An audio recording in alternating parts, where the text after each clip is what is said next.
Habang papalapit po ang undas, dumarami na ang mga biyaherong umuwi sa kanilang probinsya. Kaya gaya po ng dati, mahigpit ang seguridad na ipinatutupad sa paliparan.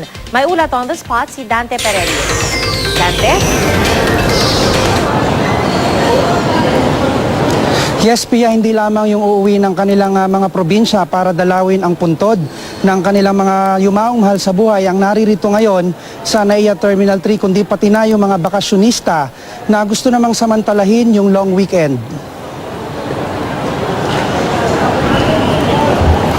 Pia, sa ngayon, mahaba na ang pila sa 5 passenger entrance dito sa NAIA Terminal 3. Pero kanina ay bahagyang naantala ang operasyon sa gate number 4 nang mag-malfunction ang x-ray machine rito matapos mag-auto shut off. Kaya pansamantalang isinara muna ito. Pero makalipas lamang ilang minuto, agad rin namang naayos ito kaya balik sa normal na ulit.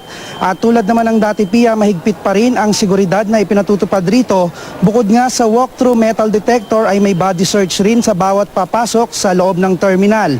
Ang mga bagaheng dumaan na sa x-ray machine ay pinabubuksan pa rin para matiyak na walang makakalusot na anumang ipinagbabawal.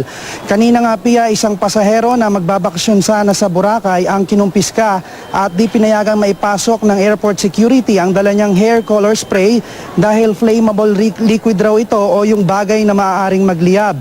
Paalala rin sa mga sasakay ng aeroplano, kasama rin sa bawal ang mga flammable gas, explosives, oxidizers, corrosives, toxic at infectious substances at magnetized materials. Ang Oplan Ligtas Biyahe Undas 2030 naman, Pia, ng DOTC na itinayo rito para umalalay sa mga pasaherong bibiyahe. Wala pa raw natatanggap na anumang kaso o reklamo.